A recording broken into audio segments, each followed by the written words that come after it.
Hi friends, welcome back to my channel Reena's food recipes. ഇന്ന് നമ്മുടെ ചാനലിലൂടെ ഒരു മുട്ടയുടെ സിമ്പിൾ റെസിപ്പിയാണ് ചെയ്യുന്നത്. ഒരു ടർക്കിഷ് റെസിപ്പിയാണ്. ഷാക്ഷുക എന്നാണ് ഇത് അറിയപ്പെടുന്നത്. പക്ഷേ വലിയ കോംപ്ലിക്കേഷൻ ഒന്നുമില്ല, നമുക്ക് ഈസി ആയിട്ട് ചെയ്തെടുക്കാം. ചാനലിൽ നിന്ന് സപ്പോർട്ട് ചെയ്യണേ. വീഡിയോയുടെ താഴെ കാണുന്ന സബ്സ്ക്രൈബ് എന്നുള്ള ഓപ്ഷനിൽ നിന്ന് ടച്ച് ചെയ്യുക. അപ്പോൾ ഒരു ബെല്ലൈക്കൺ വരും, അതൊന്ന് ആക്ടിവേറ്റ് ചെയ്യുക. അപ്പോൾ ഓൾ എന്നുള്ള ഓപ്ഷൻ കാണും, അതുകൂടി ആക്ടിവേറ്റ് ചെയ്യുമ്പോഴാണ് ഞാനിടുന്ന വീഡിയോസിൻ്റെ നോട്ടിഫിക്കേഷൻസ് നിങ്ങൾക്ക് സമയത്ത് ലഭിക്കുന്നത്. നമുക്ക് വീഡിയോയിലോട്ട് പോകാം. കുറച്ച് എണ്ണയും ഒരു ഫ്ലേവറിന് വേണ്ടി കുറച്ച് ബട്ടറും ചേർത്തിട്ടുണ്ട്.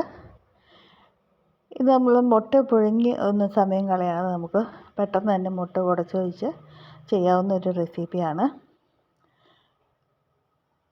നമുക്കിതിലോട്ട് കുറച്ച് സവോളയൊക്കെ ഒന്ന് വഴറ്റിയെടുക്കാനുണ്ട്. നമ്മൾ 3 മുട്ടയാണ് ഇതിലോട്ട് എടുക്കുന്നത്. വലിയ സവോളയാണ്, നമുക്ക് 2 വലിയ സവോള എടുക്കണം. ഇനി ആദ്യമായിട്ട് നമുക്ക് ടൊമാറ്റോ പ്യൂരി തയ്യാറാക്കാനുണ്ട്.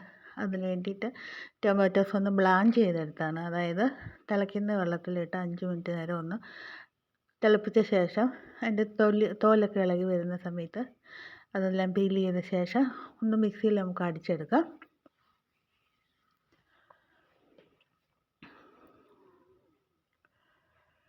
അതിന് ശേഷം നമുക്ക് സവോള എല്ലാം ഒന്ന് വഴറ്റിയെടുക്കാം.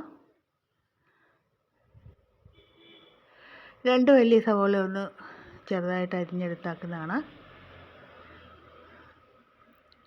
ഇത് സംഭവം കുറച്ച് വിദേശി ആയതുകൊണ്ട് അതിലോട്ട് കുറച്ച് നാടൻ റെസിപ്പീസിൻ്റെ വ്യത്യസ്തമായിട്ട് കുറച്ച് സീസണിങ് ഒക്കെ ചേർത്തിട്ടാണ് നമ്മൾ ചെയ്യുന്നത്. സവോളയൊന്ന് നമുക്ക് വഴറ്റിയെടുക്കാം. അതിലോട്ട് ഗാർലിക്കാണ് ചേർക്കുന്നത്. ഏകദേശം ഒരു 10-12 ഗാർലിക്ക് ചെറുതായിട്ടൊന്ന് കട്ട് ചെയ്ത ശേഷം ഇതിലോട്ട് ചേർക്കാം. ഗാർലിക്കെല്ലാം ഒന്ന് വഴന്ന് വന്ന് കഴിയുമ്പോൾ നമുക്ക് ക്യാപ്സിക്കം ചേർത്ത് വഴറ്റാം. നല്ല കളർഫുള്ളായിട്ട് ക്യാപ്സിക്കം ഉണ്ടെങ്കിൽ നമ്മുടെ കറിക്ക് ഒരു നല്ലൊരു കളറൊക്കെ കിട്ടും. ഇതെല്ലാം ഒന്ന് വഴന്ന് വരുമ്പോൾ നമുക്ക് ടൊമാറ്റോ പ്യൂരി ചേർക്കാം. 1/2 ടീസ്പൂൺ മുളക് പൊടി ചേർക്കാം. 1/4 ടീസ്പൂൺ വീതം ജീരകവും കുരുമുളകും പൊടിച്ച് ചേർക്കാം. റെസിപ്പി പ്രകാരം നമുക്ക് ലെറ്റ്യൂസ് ലീവ്സൊക്കെയാണ് ചേർക്കേണ്ടത്, പകരം നമുക്ക് മല്ലിയിലയും ചേർക്കാം. നന്നായിട്ടൊന്ന് വഴറ്റിയെടുക്കാം. കുറച്ച് വെള്ളവും ഒഴിച്ച് വേണമെങ്കിൽ ഒന്ന് കുക്ക് ചെയ്യാം.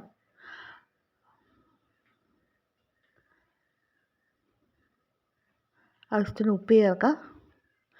നമ്മൾ മുട്ട വയ്ക്കാനുള്ളൊരു സ്പേസ് ഗ്രേവിയിൽ ഒന്നുണ്ടാക്കിയ ശേഷം മുട്ട ഓരോന്നും ഉടഞ്ഞു പോകാതെ ഒഴിച്ച് കൊടുക്കുക. മുട്ടയുടെ മുകളിൽ നമുക്ക് കുറച്ച് ഉപ്പും കുരുമുളക് പൊടിയൊക്കെ ഒന്ന് വിതറി കൊടുക്കാം. വീണ്ടും നമുക്ക് ഇറ്റാലിയൻ ഹെർബ്സ് ചേർക്കാം. ഈ ഹെർബ്സ് ചേർക്കാൻ നിവൃത്തിയില്ല എന്നുണ്ടെങ്കിൽ, കൈവശം ഒട്ടും ഇല്ല എന്നുണ്ടെങ്കിൽ നമ്മുടെ ഗരം മസാലയാണെങ്കിലും നമുക്ക് ചേർത്ത് കൊടുക്കാം.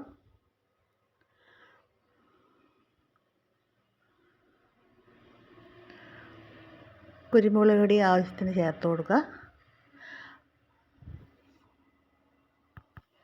ചീസ് ഉണ്ടെങ്കിൽ കുറച്ച് ചീസ് ഗ്രേറ്റ് ചെയ്ത് ചേർക്കുന്നത് നല്ല ടേസ്റ്റി ആയിരിക്കും, കുട്ടികൾക്കെല്ലാം കൂടുതൽ ഇഷ്ടമാകും. ഇവർ സാധാരണ ഈ റെസിപ്പി പ്രകാരം ടോസ്റ്റഡ് ബ്രെഡിൻ്റെ കൂടെയാണ് കഴിക്കുന്നത്. നമുക്ക് ബ്രെഡിൻ്റെ കൂടെയോ ചപ്പാത്തിയുടെ കൂടെയോ റൈസിൻ്റെ കൂടെയൊക്കെ കഴിക്കാവുന്ന ഒരു ഈസി റെസിപ്പിയാണ്. പെട്ടെന്ന് കുക്ക് ചെയ്തെടുക്കാം. അത്യാവശ്യം ടേസ്റ്റുള്ളൊരു നല്ല റെസിപ്പിയാണ്. ചാനലൊന്ന് സപ്പോർട്ട് ചെയ്യണേ.